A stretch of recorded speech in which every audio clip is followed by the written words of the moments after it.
The illustrious Jabba bids you welcome.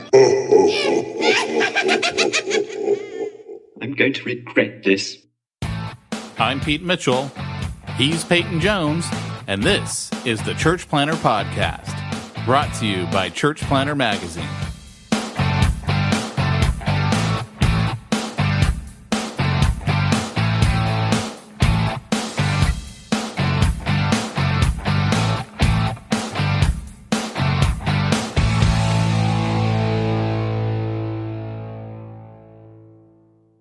Hey, Church Planter, this is Pete Mitchell. And this is Peyton Jones. What? Say that again. This is Peyton Jones. I haven't heard that glorious voice in weeks. I know. And now you're back. You know what? I actually spoke. I just addressed a room full of church planners in Washington, D.C. via the old Zoom call. And he introduced me as Peyton Jones. Did he? Was it Mac? Obviously a podcast listener. It wasn't Mac who did that? No.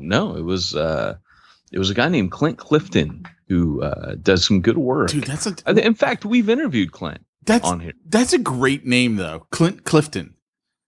Isn't it? It's either a great name or your parents were just so uncreative. It's like one or the other. I don't know.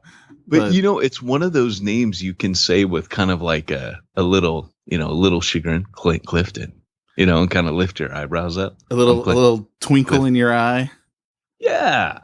Yeah, you can. It's kind of like what it's like? It's like a name on a Western that like the gambler in the casino lays down. Hi, I'm Clint Clifton. Or a country singer. Yeah. Right? Kind of like, hi, I'm Johnny Cash. You could do hi, I'm Clint Clifton. And this is my dog. Dog. My dog. Come on, if you're a country singer, you don't have a dog. You have a dog. What's your dog's name? Dog. Oh, man, I miss this podcast. I think so have our listeners. Hey, I have got to read to you the world's best podcast review we've ever received. All right. I don't know if I've seen this one, have I? You have. You just don't remember it. I've been waiting. We got this. I got the email on June 24th that we had a podcast review, and I've had to wait for you to be on the podcast again so I could bring this up. Yeah. So here's the review. And don't even ask me how to pronounce who it's from. It's just a bunch of letters. I think it's actually. You gotta tell him. You gotta say though, because he'll just he has to have a shout out. Otherwise, it's like saying this best review ever is from Dude. And you can't say it's from. I think Dude. it's his last name, and I totally butchered, or like maybe a first initial and a last name. I don't know. But here's the headline. I take it all back and throw myself on your mercy. Oh yes. You remember this one? Oh yes. Here's the review. I originally left a mixed review of this podcast, having a problem with the smack talk and other technical issues. I was then promptly skewered on air by Pete and Peyton, accused of having little to no sense of humor, and told that with that attitude, I shouldn't be in church planting. Well, I've got to give these guys props for that, and I stuck with it. Maybe I had lost my sense of humor somewhere along the way. Could it be that I was so overwhelmed with church planning that I lost sight of the funnier things in life, like Star Wars? Yeah, baby.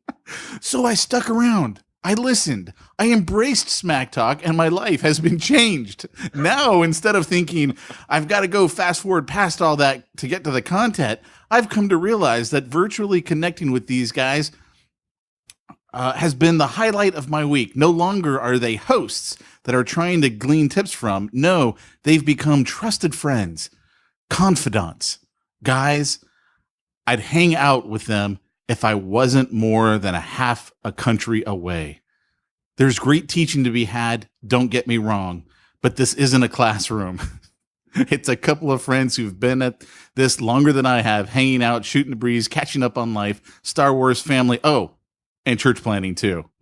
Yeah, baby. That was a good review.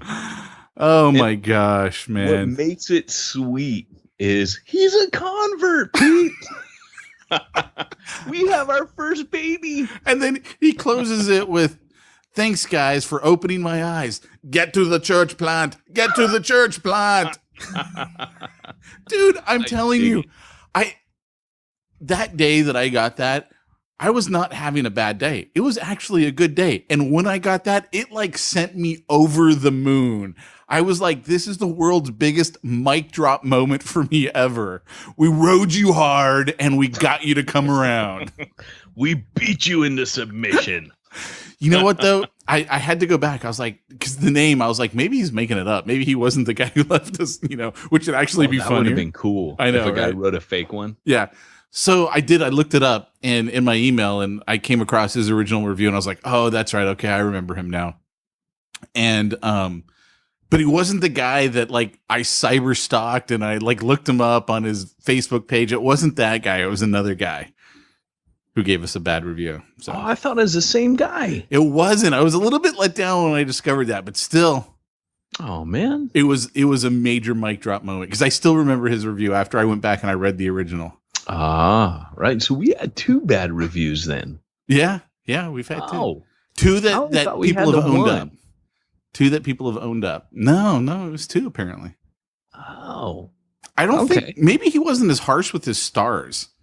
Maybe he gave us normal stars. Because the guy who gave us 2 stars, man, I'd still cyber stalk him. Yeah, but he liked our other podcast.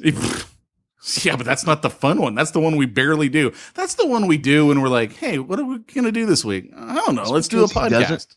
He doesn't like us, Pete. He likes other people talking. We don't talk on that one. Yeah, I don't know. But that's a whole nother story. That's a whole nother guy. So why don't you tell everyone where you've been? Well, actually, before we get to that, why don't we tell everyone what today's topic's going to be? And then you can tell everyone where you've been. Today's topic is the church planner and vulnerability. Yeah, it's the first time I've ever just said the topic without leading into it. So today it's all going to be about don't be vulnerable. Keep your guard up. There will be crying and tears and some sensitive feelings. I think it's pretty safe to say they won't be my tears. Or sensitive feelings. Or sensitive feelings, yes. You're uncomfortable with that side of things. It's not that I'm uncomfortable. It's just that sensitivity, it isn't me. Yeah. Did you ever see Spaceballs? No. That was one of my favorite movies growing up. I never saw it. And it's like a total Star Wars movie. Oh, yeah. Yeah. And my buddy and I, we had to do this science project in high school together. And when he came over, all we did is we pop in the VHS tape. For all you millennials, that's how you used to watch movies before the internet. And we just sit there and watch Spaceballs over and over again while we're working on building out this science experiment. And there's a line in there where Barf, he goes, it's not that we're afraid of dying. Far from it. It's just a death. It isn't us. I love that. That's line. Funny. Is Barf the Chewbacca dog? Yeah. Oh, that's awesome. John Candy. That's a great name, Barf. Yeah, John Candy. What's your full name? Bartholomew. I can't believe I've never seen that film. You know here's the truth. It's actually funnier, the TV version where they had to cut out all the cussing. Because the cussing made it, I think maybe it was because I'd seen it like 100 times, the TV version. Yeah. But when I saw the real version with all the cussing, it wasn't as funny to me. Yeah. So yeah. I don't know, but that's funny. That's funny. Yeah. So going back to this review real quick, I think you're going to inspire copycat reviewers now. They're going to leave like bad reviews so that they can like come back and leave a good one, and then we can praise them and lift them up and, be touched and, say we had another baby. So guys, if you're thinking of copycat reviewing out there, just don't, just let it die. Don't mock that man's journey.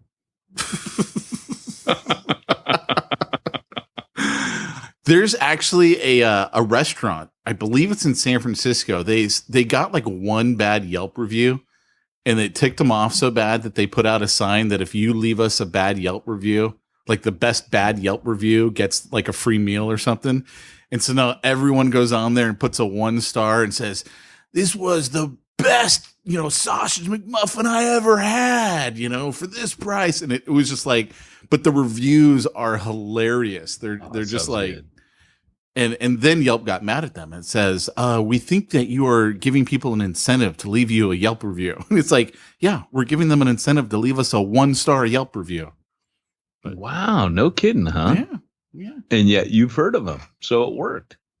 It worked. It got them some press too. It was pretty cool. I dig it. I liked the idea. They just kind of, dig it. Went with it. So where you been, man? Why haven't you been here to do the podcast? Yeah, so I've been in the land of my fathers, Wales, Cymru, in Celtic, and I want you to know this is a true story. I feel kind of bad about it, but not a whole lot. I actually didn't know where Wales was until until the UK left the EU. Are you serious? Yeah, and then did they break it up over here?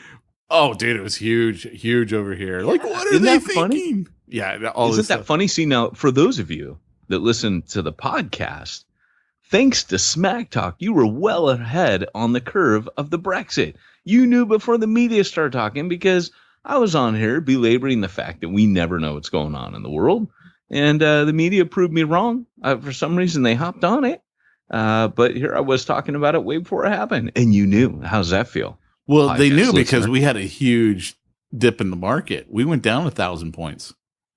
Yeah. That's huge. Yeah. Oh, no, that's why. See, my original point was we only talk about stuff that affects us in America. Yeah. Well, it's true.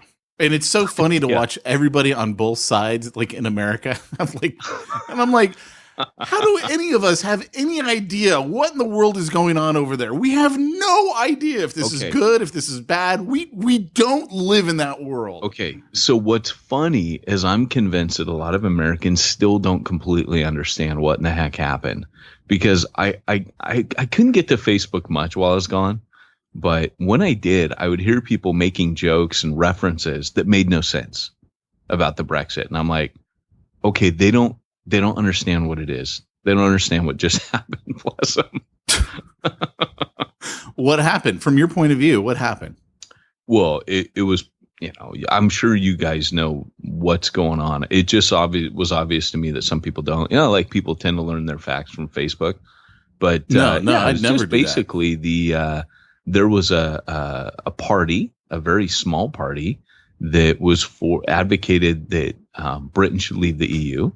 And they put it to a vote. The prime minister at the time did not realize, and he admitted that he did not realize it would actually get voted out.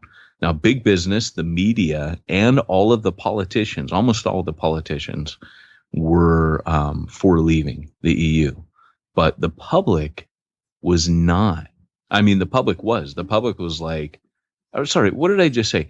Sorry, the big business, the politician, I'm very jet lagged. Big business, the politicians, and the media were all for Britain remaining within the EU. The people were not. The people were saying, look, we got to come out. They're imposing all these rules on us, blah, blah, blah. And it was a wake-up call to the politicians that there's this huge gap between us and the people we represent. Well, surprise, right? That's always the case. But over there, it led to people stepping down. I mean, it was a big deal. Yeah. New prime minister this week, right?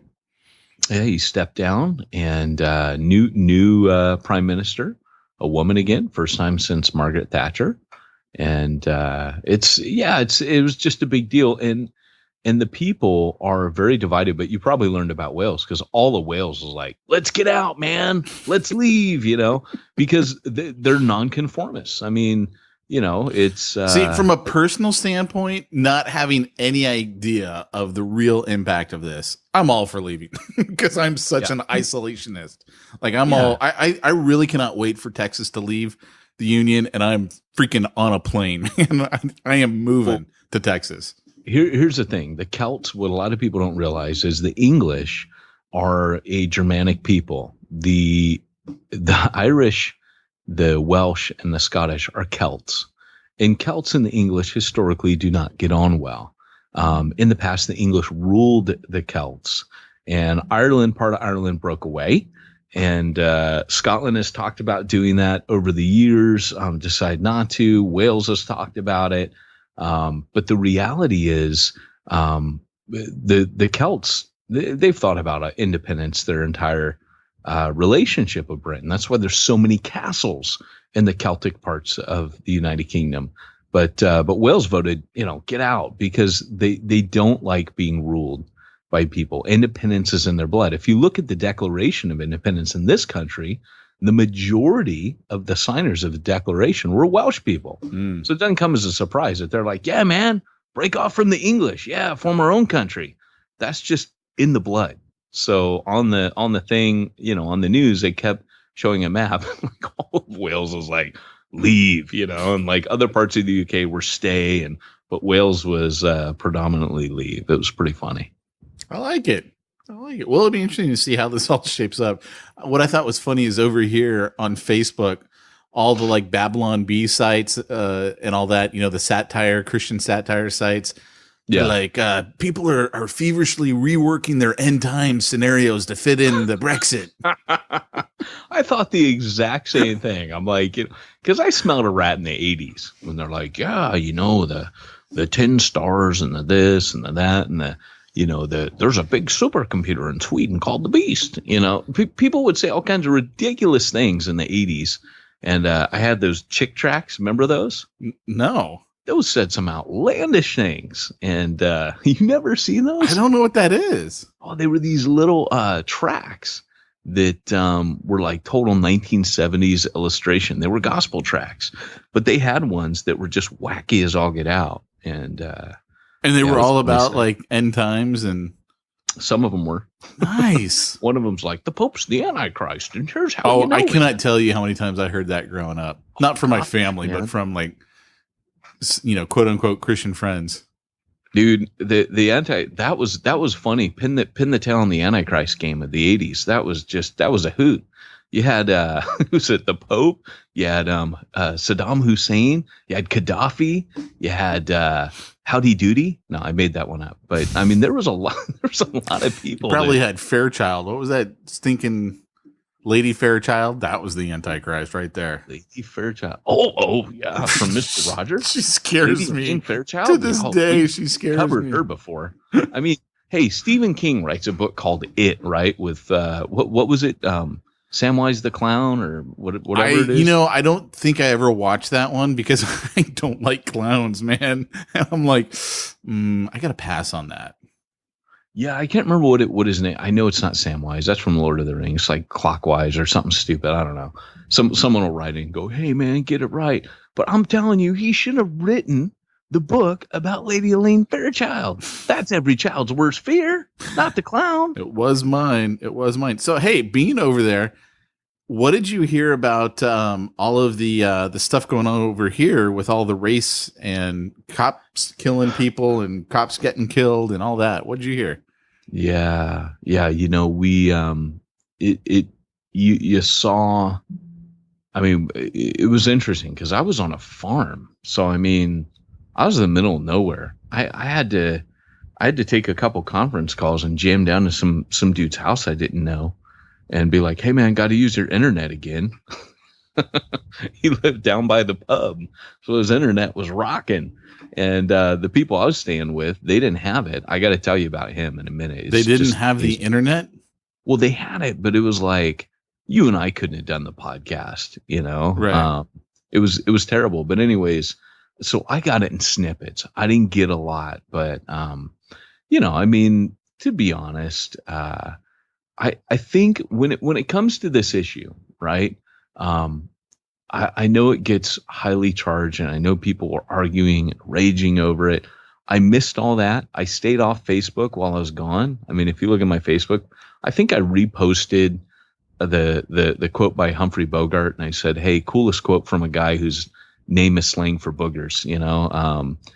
Basically, that was it. I think I was bored, but I didn't really interact with social media because it wasn't worth the 5 minutes it took for me to load a tweet. So I missed most of it. So you didn't get any news, is what you're telling me. Pretty much. Yeah, I got British news, but they did cover it over there. It did make it across. Did it actually make it across? Yeah. Yeah, and the thing is, and we've talked about this before, that their cops are different than ours. Our cops are highly aggressive. They are taught to dominate. That's never, ever, ever going to go well for somebody unless you are in the military. The problem with the cops is these are not enemies that we're fighting.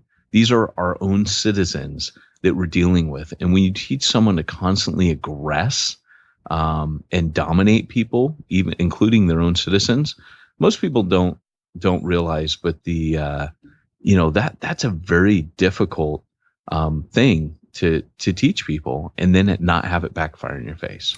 Well, the good news is Obama is pushing for a federal police now.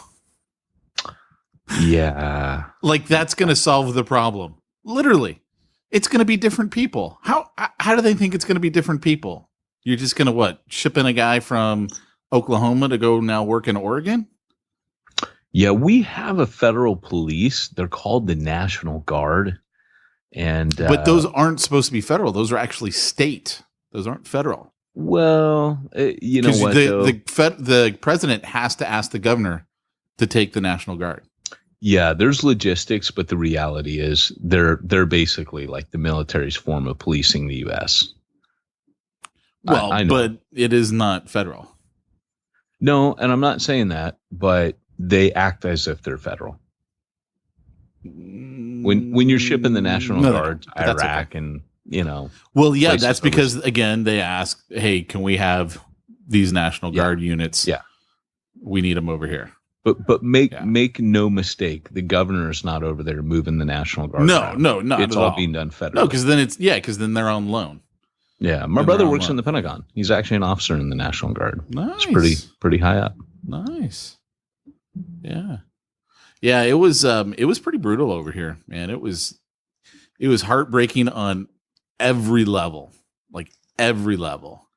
And to me too, I mean, because you'd see everyone with their opinions on still again both sides, but you saw it less this time. Like you saw less people siding with the cops because the videos were so.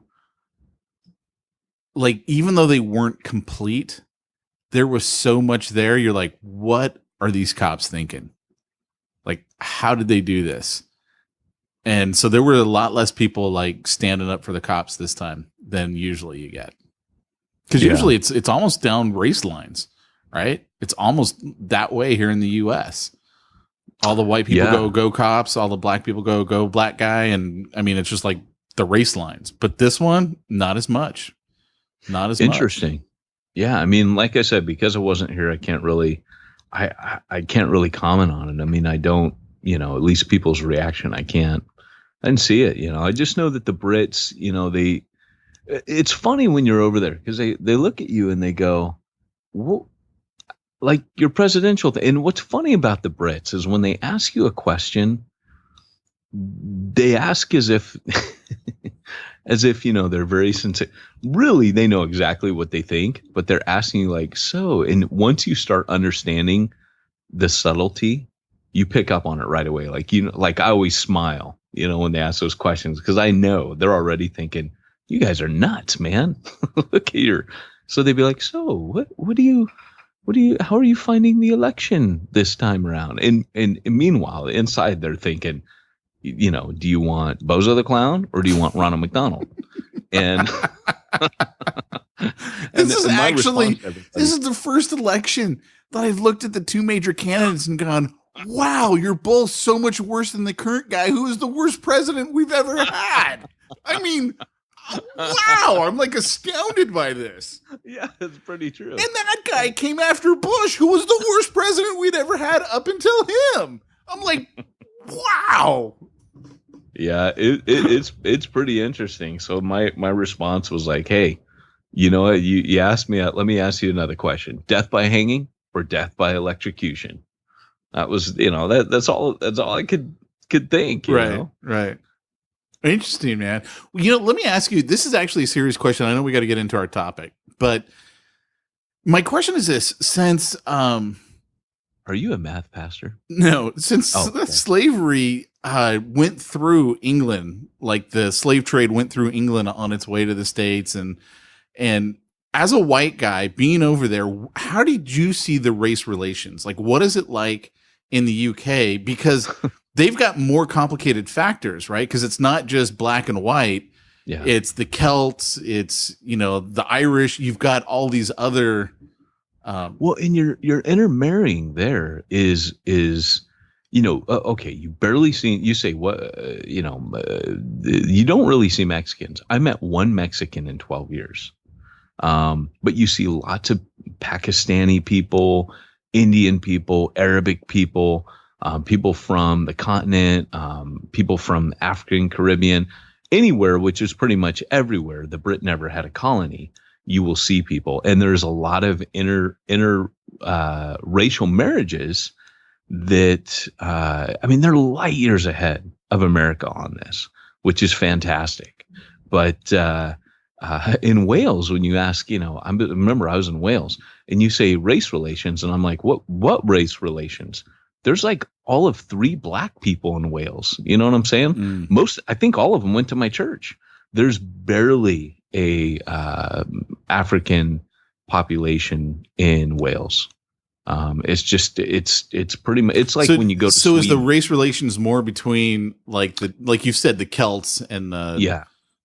Well, it's funny, yes. So there is lots of tension. There actually is tension still between the English and the Welsh.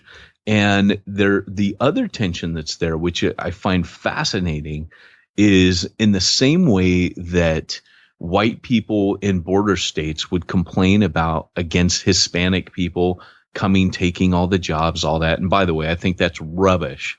People talking about that, I have no patience for it. But here's the deal. Wait until you've lost your job because of it. And in Britain, it's so bad. But in Britain, you have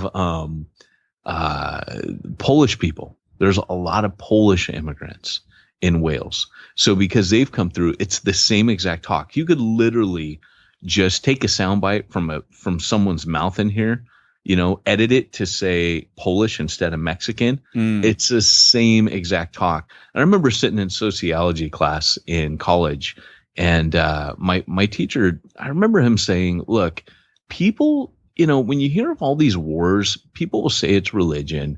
People will say it's this. People say it's that. He made us read this book, which is fascinating, called Cows, Pigs, Wars, and Witches. And it was a collection of essays. And one of them maintained that wars are never fought over what people say they are. They're always fought over resources. We don't really fight for freedom. Not really. We don't, it's just like early America, that was an economic. America didn't come about because bunch of people wanted to die for the cause of freedom. The American Revolution happened because the British were taking all the money that the colonists were earning. And they were like, we don't want that. People don't fight over religion. They fight over resources. And so the racial tensions that exist in the world are resources. Interesting. Huh. Interesting. All right. Well, that kind of reminds me of a little something. Let me ask you, Peyton. Are you a math pastor? No, I'm just kidding. So soon? No, but I do need to ask you, have you been thinking about getting your church involved in some online giving? Maybe text-based even? Why, yes, I have. Have you been using PayPal as a cheap and easy placeholder? Why, yes, I have. Stop it. A better solution is here. You're not even reading anymore. You just have this thing memorized. Let's look at you right now. You probably talk in your sleep and give this commercial to Jamie. Mogive. No E. The bees. Where did the bees come from? What are you talking about? Last night, my daughter was having nightmares about bees. Oh, okay. Well, that's kind of rough, man. Nightmare about bees? I don't want that. No, but when you're talking in your sleep, I just thought I'd throw in a random nightmare. Well, if you are thinking about getting your church involved in a little online giving, perhaps You've seen tithing go down over the summer because people are on vacation. What if they had a way to automatically set up their giving? So let's say they got paid every Friday or whatever day, they could have it automatically taken out of their account and given directly to the church. Wouldn't that help out your tithe situation? Why, yes, it would. You need to go to mogive.com, and that's spelled mogiv.com. Yeah, baby. Go for it. Hey, by the way, if you do hey, I do want to say this about MoGive. MoGive is putting out some excellent email resources right now. If you get a chance, go to the website, and I don't know what they do to get you to sign up for email, but I actually read an article from them like, hey, we got to put that in Church Planter Magazine. That was a fantastic article and it was ways to optimize your giving with people, but it's not cheesy. It's not like, hey, money grub for all you can. It was a thoughtful, spiritual, reflective article that I was like, man, church planners need to read this. This is good stuff. Yeah. Well, I did buy PeteGive.com. You did, really? Yeah. With and without the E. Nice. Yeah. I've had my phone on Do Not Disturb for about 3 weeks. And what I do right before this podcast, I took it off. Yeah. Yeah. Right before this podcast. Perfect. Of course. Yeah. Well, let's actually get into our meat and potatoes here. But before we do, we need to hear from a little Doc Brown.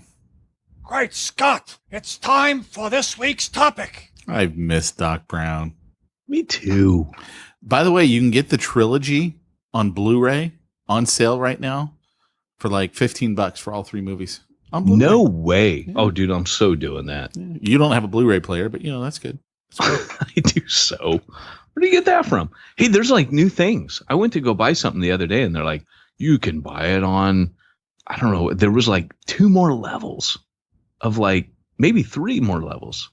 There's like different formats now, platforms for doing this. Oh, you mean of videos? Yeah. Yeah. No, the rest of that stuff is just all online. I was blown away. I'm like, they give you a digital version. Basically, holy cow! So Blu-ray players still the top way to own the disc. Well, here's my philosophy on it.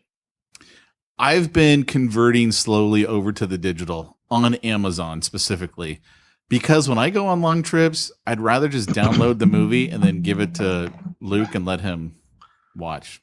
Which, by the way, kids. While you were in Wales, we went to Yosemite. Yeah, I saw that. Have you ever been to Yosemite? I have been to Yosemite when I was a young pup. Okay. There's a most beautiful place in Yosemite called Glacier Point, 8,000 feet high. Wow. Yeah, you get to see the whole valley. Absolutely gorgeous. There is a cliff. And so there's a wall with a rail. It's about hip height. And you can look straight down at the valley floor. Like you could see your cabin if you're staying in the cabin. That's cool. Yeah, so I'm turning around. We had my niece is there, Mac is there, Luke's there, Jamie's there. I turn around, and all of a sudden I turn back, and what's Luke doing? He has almost climbed over the rail. Oh my gosh. Because there was a rock formation that looked like a dog, and he wanted to go out to it. And I'm like, I can't stand heights. Like I was getting sweaty palms standing at the rail, and here's him almost over it. And oh my god! So then he starts crying because I'm like, "What are you doing?" And I grab him and I'm like, bear hugging him. I'm like, "No!" Oh my gosh, dude! That didn't do so well for. That's funny. So I got one funny story I'll tell you about Wales. One of the cool things was I'll tell you 2 real quick. One of them was I was staying with a guy who is considered one of the top 3 master craftsmen in the world. He's actually he restores grandfather clocks.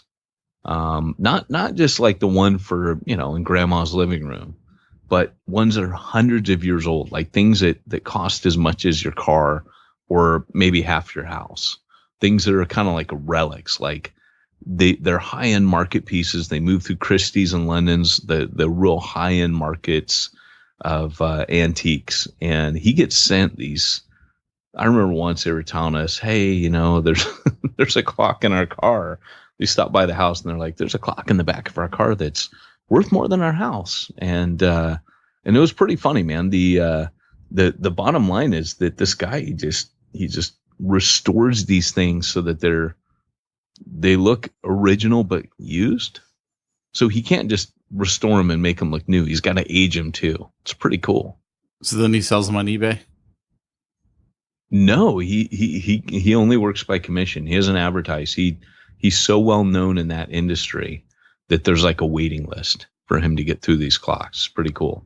He's never had to advertise ever. You know, you can get like a Casio watch for like $10. Does same thing as those clocks. Probably a lot cheaper.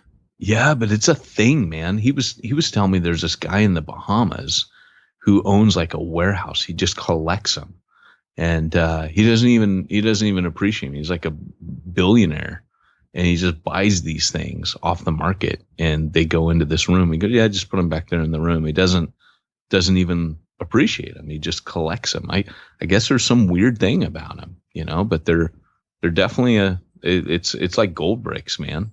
Interesting. Yeah. So anyways, the girls, we had to prep them that, look, when you're in British culture, it's not like America. If in America people fart, American personality is that someone's going to say something, right? If you and I are at Legoland and you cut a fart, I'm going to say something. I'm probably going to announce it before I do it. And I'll probably be like, hey, check this out. Rip.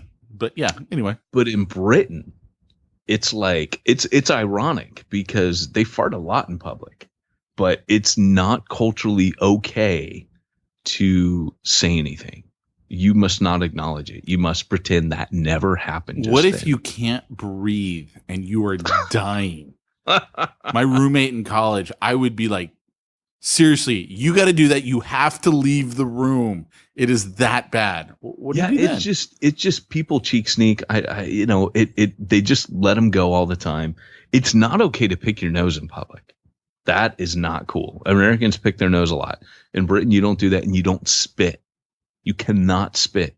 Spitting is one of my favorite pastimes. And I remember once I was going to a concert with a buddy of mine, and we were walking downtown Cardiff, and I spat. And he goes, "Everybody around here thinks you're the biggest pig." I go, "Well, why?" And he goes, "'Cause you're spitting." And I go, "Really?" He goes, "Yeah." He goes, "We don't do that here." He was being totally serious. I thought he was joking. He's like, no, Peyton, honestly, that's like, and he started telling me like the things it's the equivalent of in American culture. But anyway, so we're telling the girls, we're like, look, because 3 and 7, there's nothing funnier than people farting. So when they announce it, with vigor, and I just hear this giggling, and again, I farted. And anyway, so we were telling them, look, you can't do that here. You have to pretend it didn't happen. So Liberty gets it, right? She's like our little adult. She gets it, and because we know it's going to happen around the girls. So we're driving the car, and we hear in the back seat, Liberty's going, okay, now listen to this. Now remember, you can't laugh. And she blows this fake fart. And then our little one's like, no. Liberty's coaching her. No. Okay, that's what you can't do. So, okay, try this one. And she's going through this whole host of different octaves to test out on my daughter, to train her. This was the training that was going on in the backseat. My 3-year-old failed miserably. But anyways, that was probably the funniest thing that happened. No. Let's try it again from the top. I like it, man. I like it. It was pretty funny. So should we actually get to our topic? I suppose. Great Scott! It's time for this week's topic. Smack Talk's bad when Doc Brown has to come on twice. Mamma mia, that's a spicy meatball. Check, please. All right. Well, guys, today's topic is vulnerability. And we did just speak about bodily functions. We're not talking about that. You don't want to be that vulnerable. But the church planner always kind of rides this dilemma. Look, all leaders ride this kind of fine balance between how much is too much. How vulnerable can I be? We know that Proverbs says the fool speaks all that's in his heart, right? So you don't You don't go around airing out all your dirty laundry, and you don't you don't share everything, right? There are going to be things that are private between you as a couple, between you and your wife. There's going to be things between you and a friend that are, they're things that.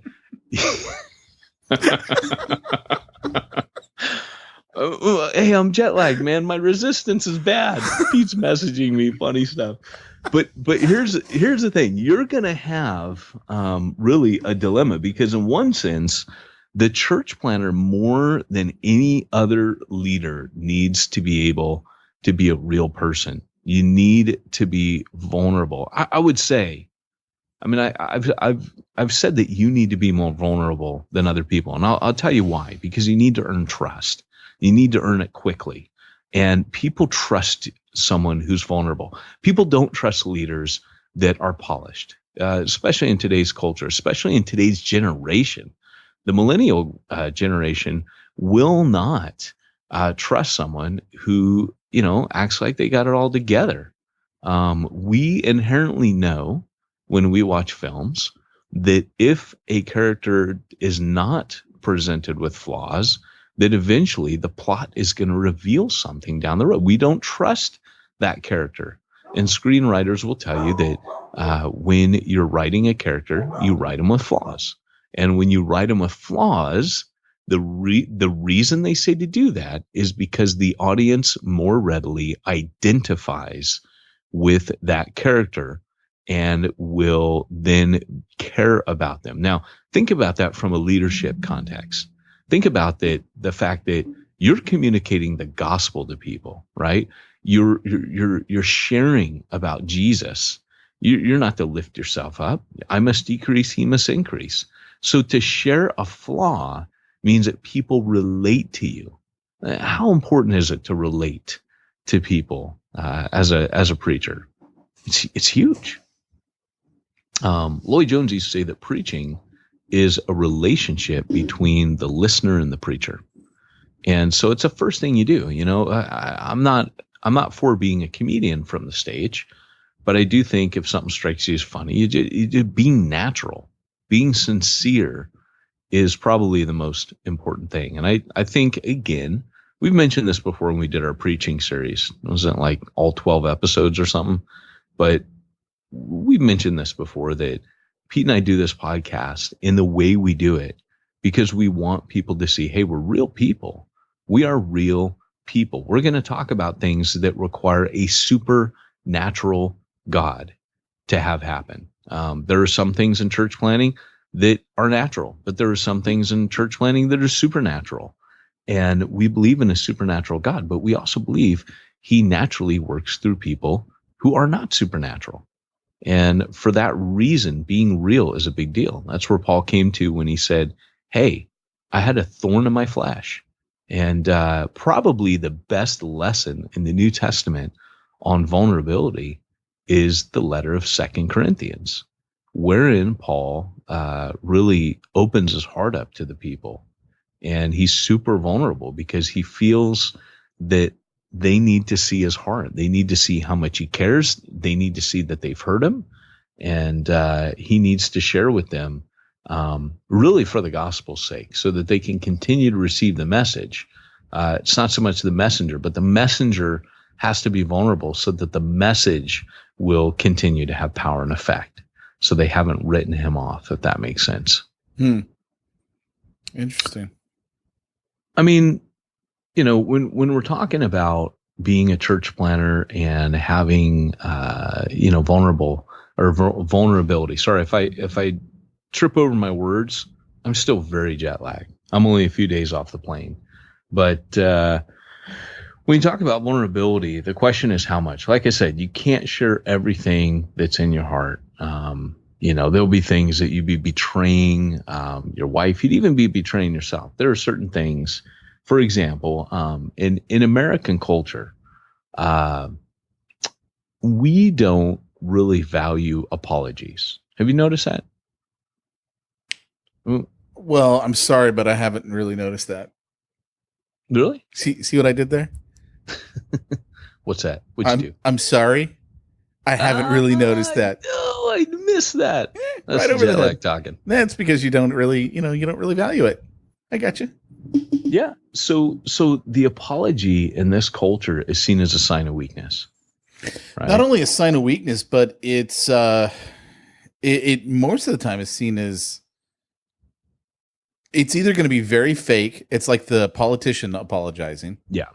Or like you said, yeah, it's a sign of weakness. So it's like, oh, we don't need to say anything. Let's just move past it. Yeah. Yeah, I would say that nowadays the apology has been so cheapened in the age of social media that the apology comes as a way of kind of not losing your entire platform. You know, where somebody somewhere, a publicist or whoever, an agent says, "Oh, you're about to lose all your people. You know, public opinion's turning against you." You know what? To save that, we need to get you to go on the air or on a tweet and make a public apology.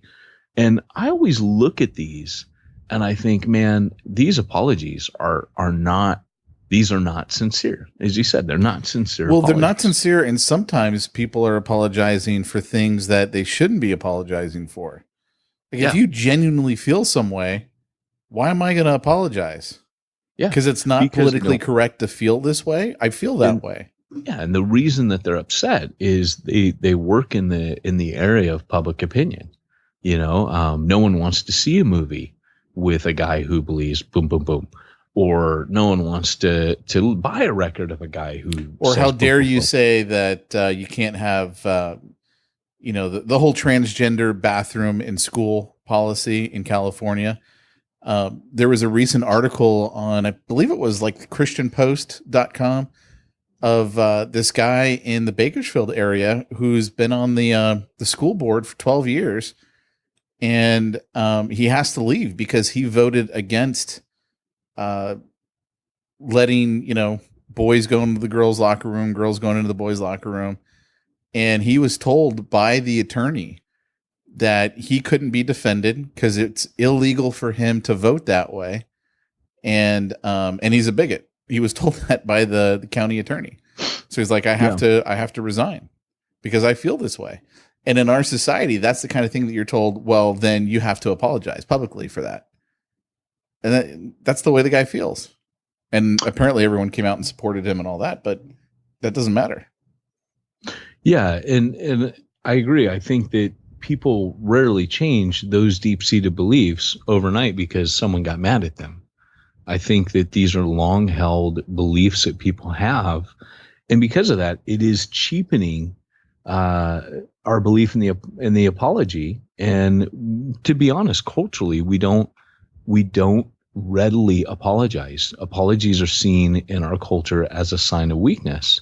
I would say in Britain, one of the interesting things is that sorry is a part of their everyday life. If you like, what do you say in America when you are accidentally rude? When you're in the line and, at a restaurant or something, or to order food or whatever, waiting for a table, and you step in front of someone and you didn't realize that they were next in line. What do you say then? Do you say, excuse me? Or do you say sorry?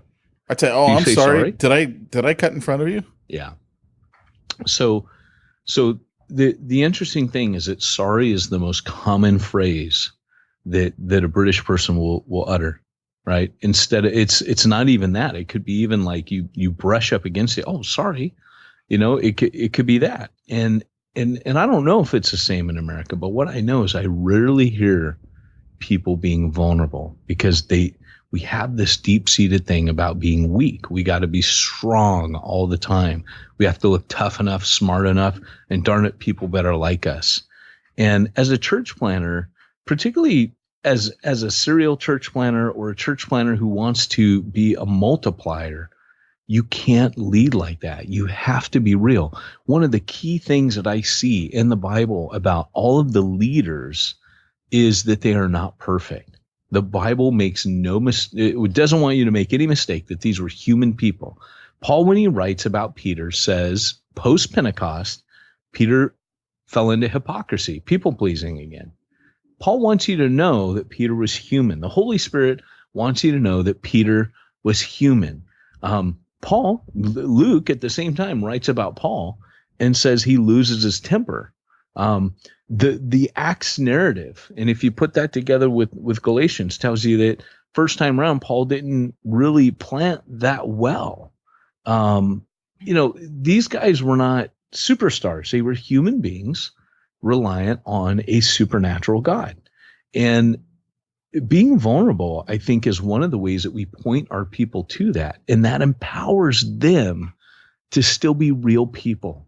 I think when we kind of, we hold up the facade, we continue the illusion that God uses superstars.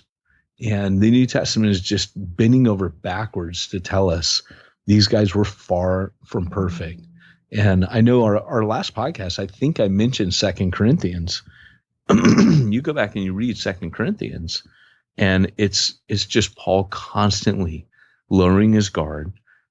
There's hurt. He's hurt the Corinthians. They've hurt him. And he's being very vulnerable because he wants to heal that relationship for the sake of the gospel. And I think that we need to learn from that. We need to be able to say, hey, I need to be real and show people that I'm a human being. And then the other question that comes into that is, can you be friends with people in your church plant? Because they are going to hurt you. And I've heard leaders before say, no, I'm never friends with anyone in my congregation. You've got to have other pastors as your friends, people who understand the ministry. I think that's hogwash. I do not subscribe to that whatsoever, because I'll tell you that there's no difference between the guy who, there's actually a big difference. But what I'm saying is there's no difference in the pain level of somebody who has that philosophy and someone who befriends people in their church. And I'll tell you why. Because people hurt you no matter what. When you get hurt, that's a you thing. That's not a them thing. That's a you thing. And for example, if I have a falling out with someone, I let it really rip through me. It could be stupid things that happen. There have been things I've been hurt about that people have done. Pete, I remember once sending you an email and getting hurt over something that somebody had done. It really had nothing to do with me. And, you're like, hey man, boom, boom, boom. The reality is that when I get hurt, that's a personal issue. And I've let that person hurt me. So for example, the Apostle Paul, right? He's hurt. He's hurt at times that, everyone's forsook him and fled. He gets hurt. But the reality is that he says, but you know what? The Lord stood by me. People are going to hurt you. Everybody eventually is going to let you down. Like Wesley said, the only thing you should ever expect from people is to be disappointed. And as the Apostle Paul got hurt by church planter or the people he planted amongst, let me tell you something, you're not any better than Paul, and they're gonna hurt you. But does that mean that you close your heart? No, Paul says, I was like a nursing mother to you. You do not have many fathers. And he talks about how he's sensitive, how he's vulnerable to them, how he lowered himself to them, how he's appealing to them. He uses language, I beseech you, I beg you. Paul's showing weakness and vulnerability. He even says, I'll boast in my weakness. I'll boast in those things. He tells you, he shares with you his thorn in the flesh. He lets you know he doesn't have it all together. And what that does on the part of the Corinthians is it lets them relate to him. And it pulls on their heartstrings, and they realize, oh, he's just a human being like us. And people need to see that. But anyways, what I was going to say about leaders and friends is that leaders will choose their friends outside the church. Now, imagine you've built a leadership team in your church plant. You have the philosophy that says, I can't be friends with people on my leadership team. What that's going to do for you is it's going to kill the culture of your leadership team. And if the leadership culture is not tight and warm and friendly and like a family, guess what? That's going to trickle down, and your church is going to be a cold, disconnected place. So guess what? You're inviting more hurt. You're inviting more conflict because the strength of the relationships is not there. And people are going to turn. People are going to backbite. People are going to do all those things that sinners do, but you're not going to have the strength around you to weather that storm, if that makes sense. You know, the other thing too that I think along this topic, it's not directly related to being vulnerable, but it is something I think people need to be aware of as church planners and trying to reach the unsaved. You have to be so careful in what you say and promote in social media, because you're gonna ostracize people. Now, this is a tough thing for me because, and I'll share with you exactly what I mean here in a second. But one of the things that I tell people in marketing is great marketing repels as much as it attracts. So when I'm training like real estate agents and stuff like this, and this is one thing where I think being a church planner differs from effective marketing. Okay. But when I'm training real estate agents or detailers or whatever, I tell them, look, if you're a liberal person, then you need to tell people you're liberal, and it's going to repel all the conservative people, but it's going to attract all the liberal people to you.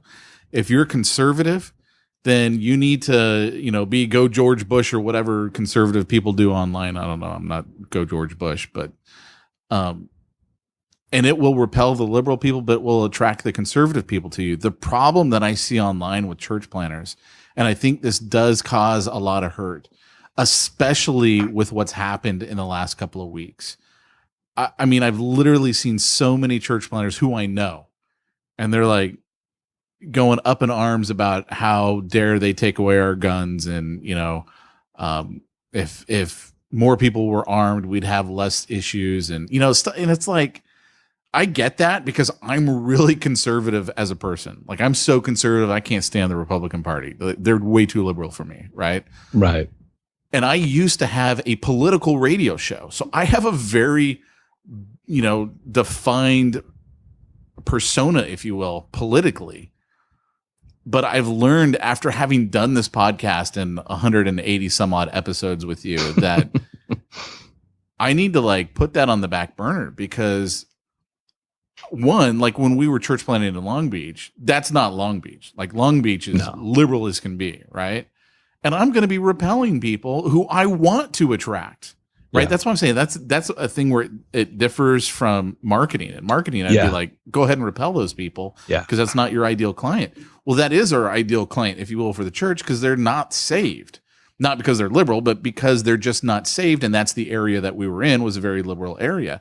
And so I've learned that I have to shut up, and it's really hard for me to do. I mean, sometimes I can't, and I just say something online, and I'm like, I shouldn't have said that. But I would really caution our pastors to be careful about what you put online, because you might be correct, but you might be repelling the very people you're trying to reach.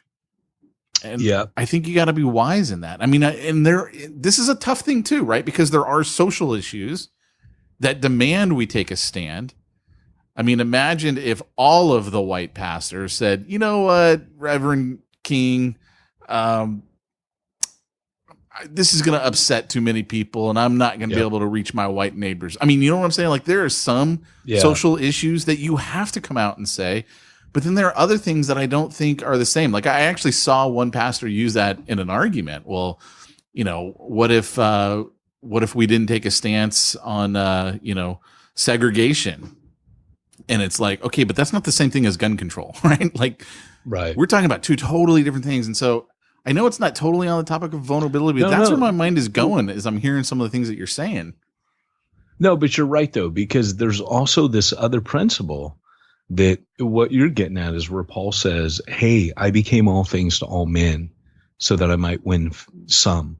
So Paul knows he's not going to win all, but he says to the Jew, I became as a Jew, and to the Gentile, I became as a Gentile.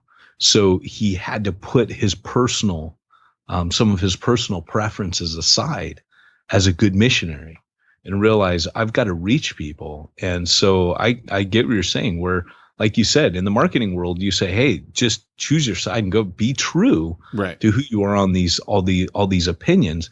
But for the gospel's sake, we can, like you said, we can alienate and repel when what we're trying to do is lift him up. And if I know that people are going to dismiss me because of a stance I take on gun control and not hear what I have to say about the gospel, then I shut up on that, when I'm using that gospel platform. And really, to be honest, I'll be honest with you guys. I hate social media with a passion. It probably shows. If you look at my social media, you'll see I'm not very good at it. And the reason I'm not good at it is because I don't like it. And the reason I don't like it is because I'm a face-to-face kind of guy. I relate to Paul when he goes, hey, I long to see you face-to-face. I don't like doing stuff virtually. In fact, Pete and I are hanging out a little bit tomorrow. And I can't wait, man, because it's been so long since I've seen and hung out with Pete. And that's important to me. But the thing is it's kind of this sort of deal where where's it going?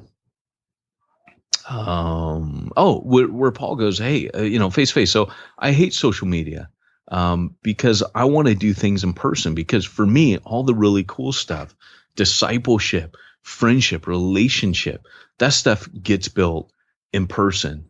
And so social media, I actually lost where I'm going again. This is a jet lag talking. Sorry. Well, here's a social media story for you. I was at my church talking to Justin, who you sometimes refer to as Dustin, because you stole my pee. And I had posted a picture online, and it was a meme on the whole transgender bathroom issue, right? And Justin goes, man, I would love to be in the room when you and Peyton talk about politics, because I saw that meme that you put online, and that seems like very different than and totally against what Peyton would be saying. I started laughing. I go, Peyton's the one who texted that to me, and he just didn't have the guts to put it online, but I did. But it points out you understood. You know what? I am a pastor. This might be the way that I feel. I can joke with Pete about this, but I don't want to put this foot forward because I might be alienating some people. And then here's me going, hey, well, I'm not a pastor. So, Yeah, it was, I think we should share it because it was pretty funny. Well, I didn't want to share it because I didn't know. I was like, maybe he didn't. No, because it was a joke. It was Jack Nicholson putting his face through the here's Johnny scene through the door with that crazy look in his eye. And he goes, hey, is this a ladies' room? Because Obama said I could pee here. It was the best. And I had to share it with you.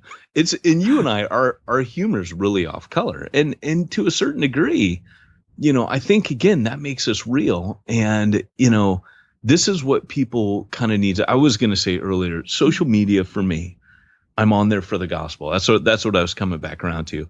I remember getting a cell phone, telling my church, hey, because in Welsh culture, you just drop by people's houses. That's normal. Grand Central Station.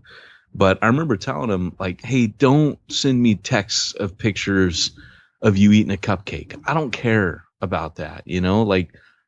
This is here for emergencies. Call me when you need something.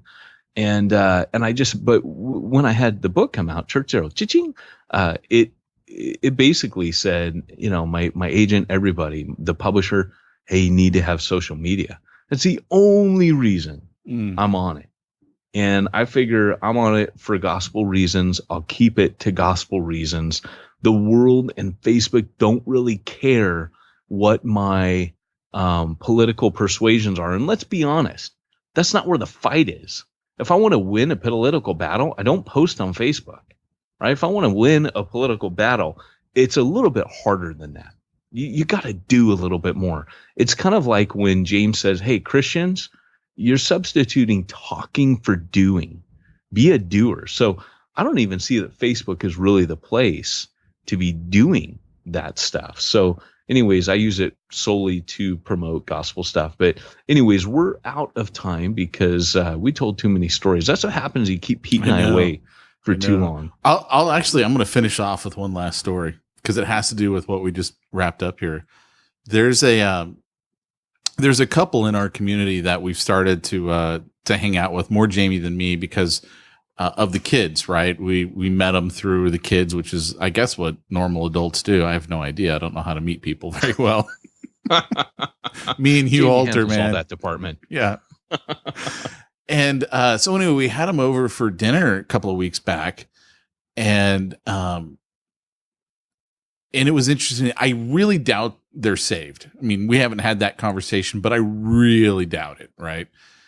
And I think they're really, really liberal. So somehow we got on the subject of politics because I'm like, whatever, right? I just want to know what people think.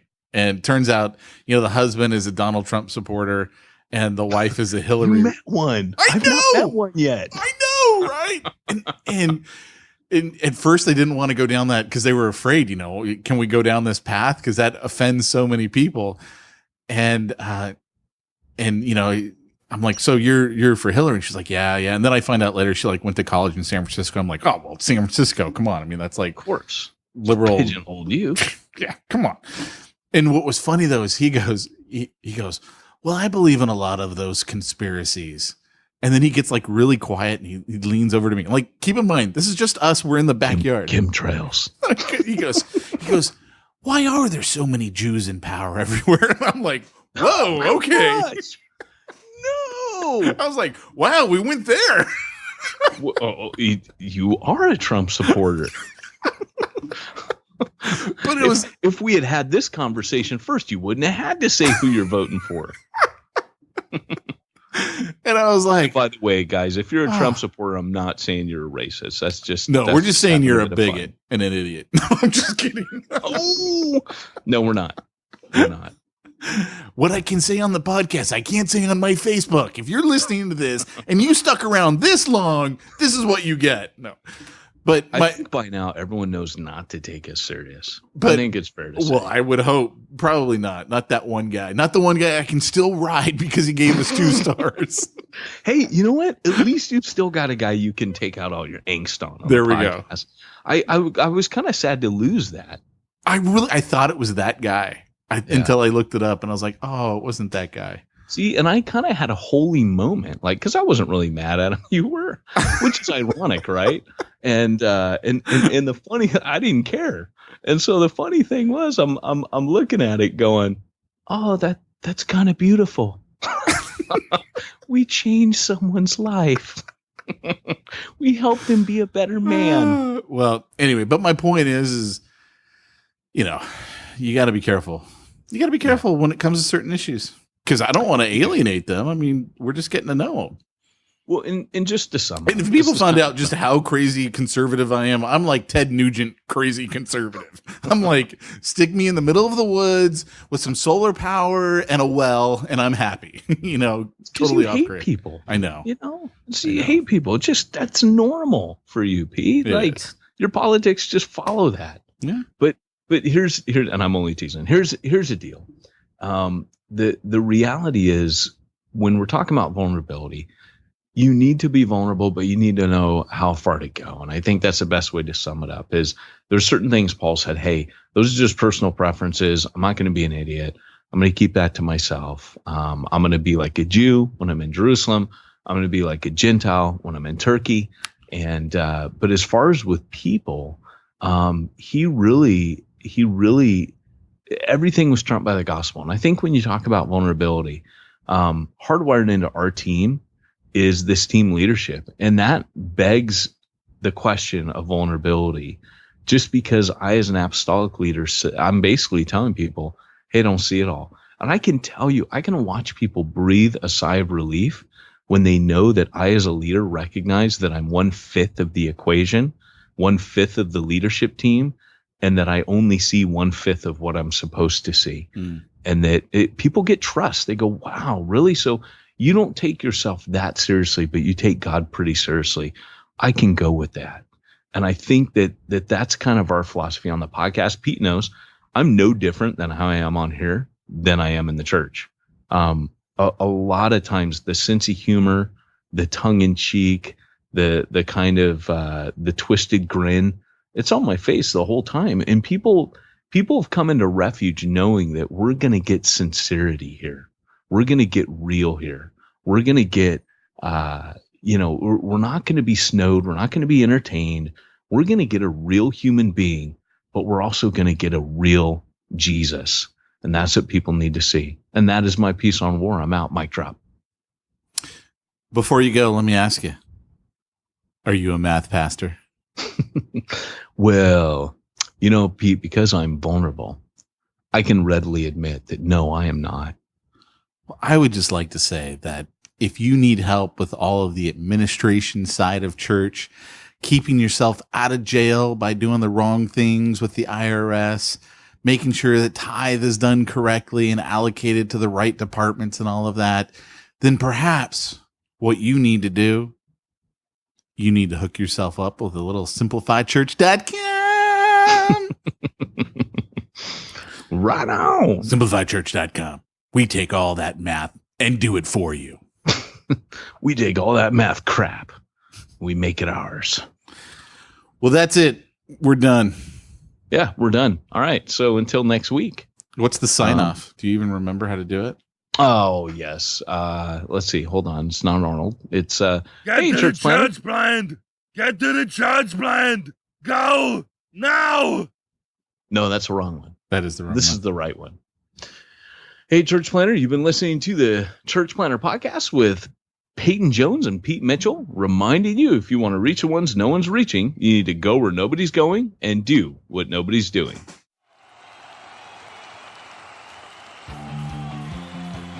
Thanks for joining us for another weekly episode of the Church Planner Podcast with Pete Mitchell and Peyton Jones. We'd love to hear your comments on this episode of the Church Planner Podcast.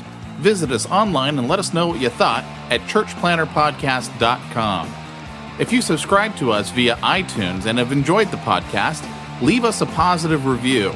The more positive reviews we receive in iTunes, the more iTunes will promote us to other church planners who would benefit from this show. This podcast is brought to you by the Church Planner Magazine, which is available in the iTunes newsstand or online via churchplannermagazine.com.